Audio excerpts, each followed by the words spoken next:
Good day everyone! Welcome to the world of math.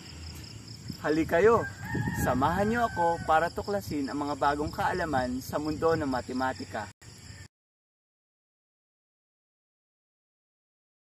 Graph of the system of linear inequalities in two variables.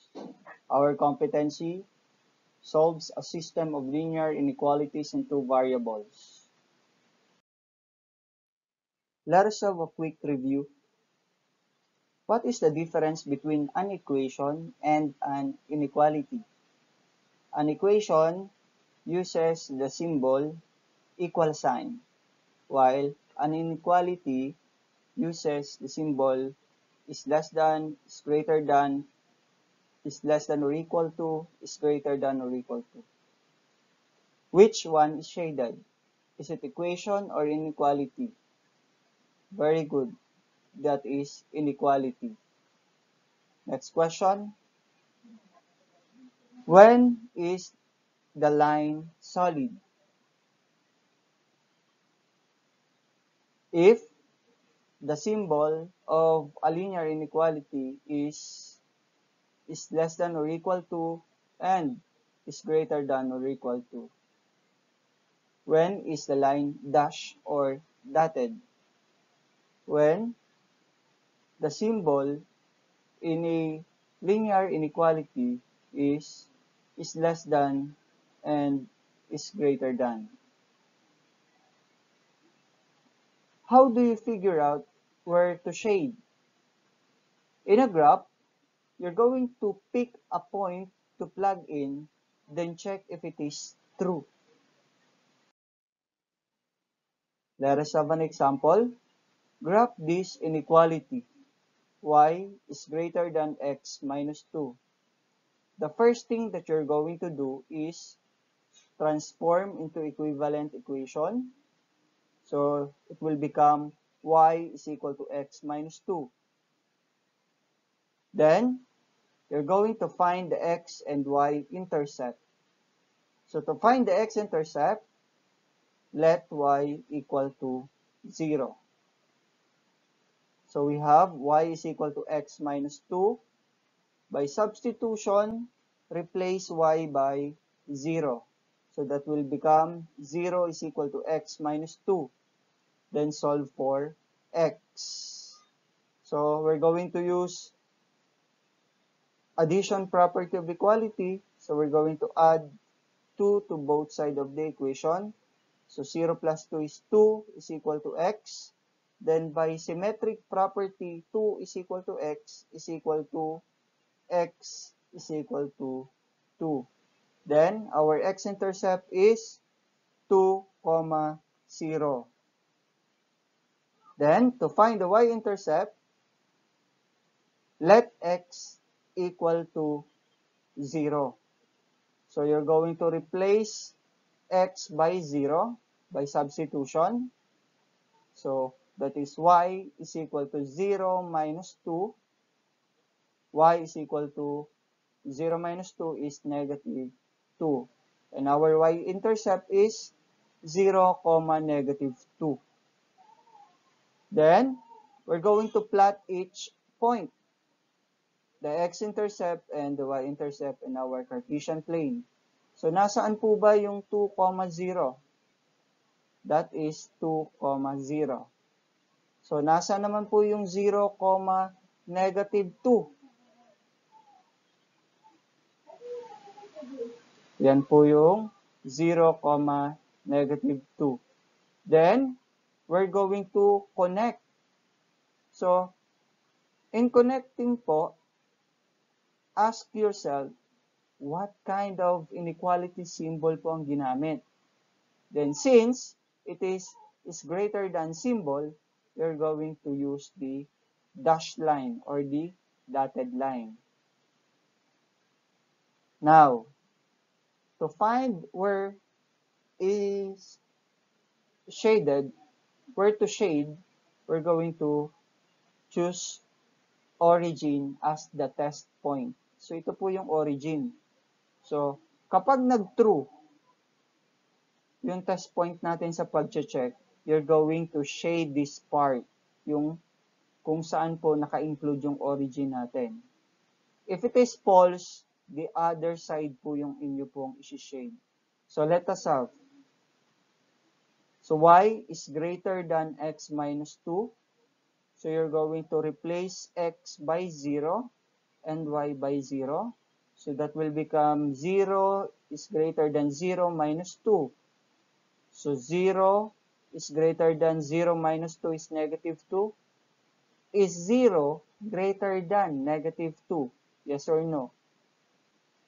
Very good. That is yes. So this will become true. So since it is true, so totoo po yan, ibig sabihin tama po yan, this side should be shaded. And that is our solution. Graph the following inequalities, then identify at least 3 points that belong to the solution set. So graph the system of inequality. Y is greater than x minus 2 and 2y is less than or equal to negative x plus 6. So the first thing that you're going to do is to focus on this first inequality. So you're going to graph first y is greater than x minus 2. It is the same as in the past slide if you remember. So you're going to first change into equation, then find the x-intercept. So to find the x-intercept, that y is equal to 0. So papalitan lang natin ng y ng 0. So yan po yung equation natin. Then papalitan natin yung y ng 0. So this will become 0 is equal to x minus 2. Then we add both sides of the equation. This will become 2 is equal to x. Then by symmetric property, 2 is equal to x is the same as x is equal to 2. Then, ang ating pong x-intercept is 2, 0. So, to find y-intercept, we're going to let x equal to 0. So, x naman po ang papalitan natin ng 0. So, y is equal to x minus 2. Papalitan natin si x ng 0. This will become y is equal to 0 minus 2. Then, simplify, y is equal to negative 2. Then 0, negative 2 is our y-intercept. So, in the Cartesian plane dito po, so we're going to plot 2, 0 at saka yung 0, negative 2. So, pinlot po natin. Then, we connect using dotted line or yung tinatawag natin broken line. Dahil po, ang symbol niya is greater than. So, same din po nung past slide natin. Dito po, sa ika-sample dito, siya po ay system. So, dalawa po yung ating graph. So, now, then, we're going to choose the origin as our test point. Then, by substitution, papalitan lamang po ang x and y ng 0. Then, titingnan natin kung magto-true siya. So, dahil true siya, we're going to shade that part. Second na gagawin natin, so tandaan nyo po itong graph na ito. Second na gagawin natin, ito pong second inequality. So, dito po mag-focus naman tayo sa second inequality. So, dito po, gagawin po natin siyang equation. So, this will become 2y is less than or equal to, is equal to negative x plus 6. Then, kukunin natin si x-intercept. So, let y equal to 0.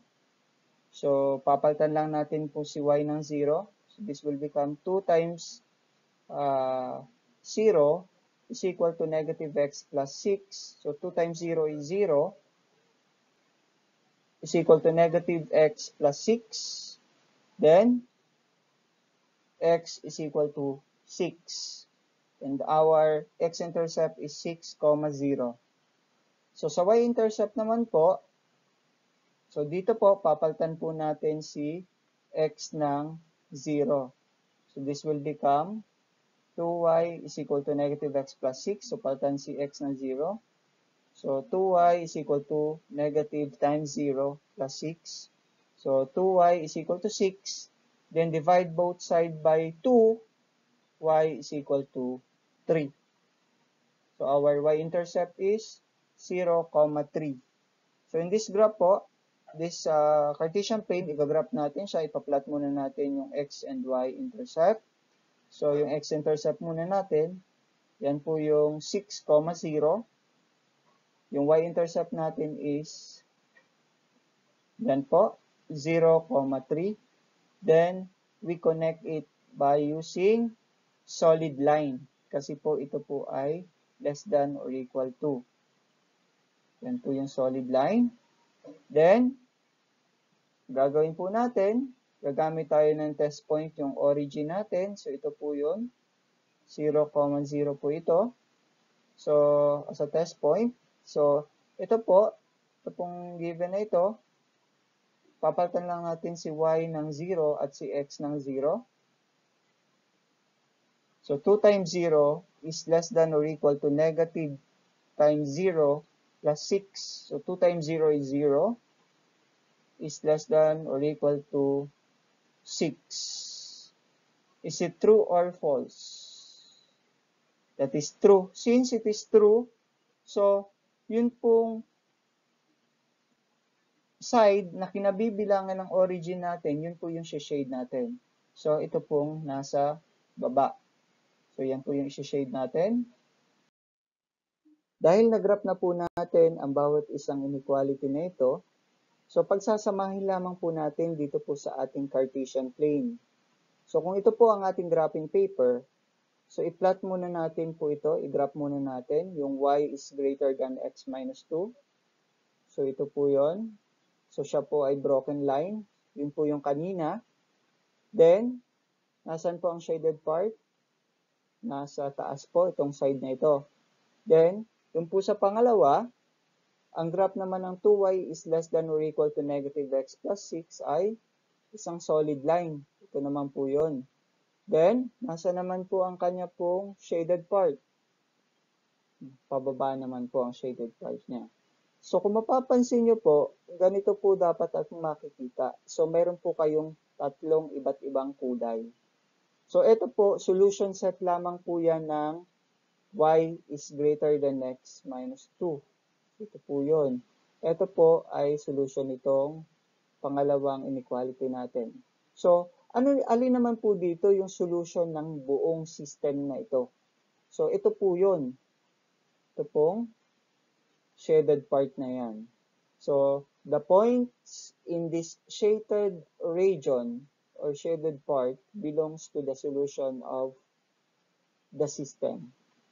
So, lahat po ng nasa loob na ordered pair dito, yan po ay solution. So, napakarami. Pwedeng 0, 0, 0, 0,1, 0,2. Pwede rin pong negative 1, 0, negative 2, 0, and so on and so forth. So, napakarami kung kailangan pong magbigay ng tatlong ordered pair or yung tinatawag nating solution set.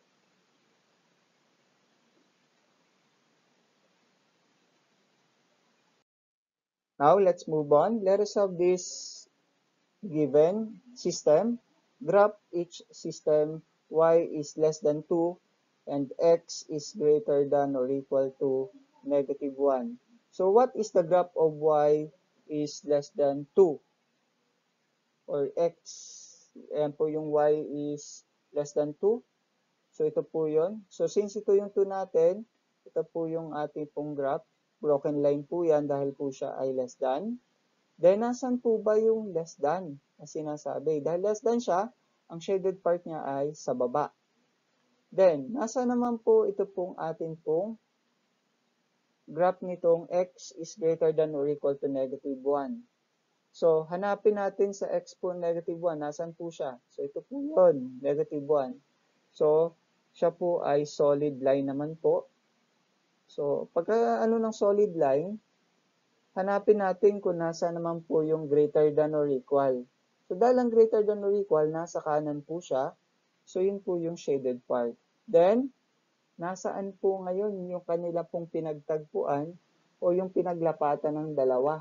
Kapag ano po, yung nagpatong po.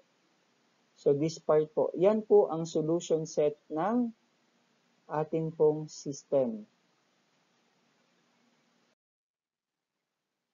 So dito naman po, ito po yung example na ito. Ito po naman po, ano po ang graph niyan. So kapag nag-graph kayo ulit, kukunin niyo po ang x and y intercept, then i-graph niyo lamang po siya. Then, after po niyan, kumuha po kayo ng test point. So, dyan po sa example na yan, yan po yung graph. Kung mapapansin niyo po, pula yan. So, ito po yung graph nito. Then, yan po yung kanya pong shaded part. Itong pangalawa naman po, broken line din po yan.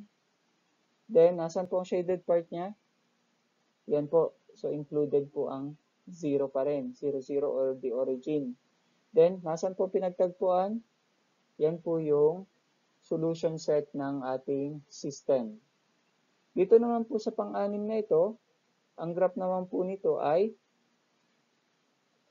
solid line.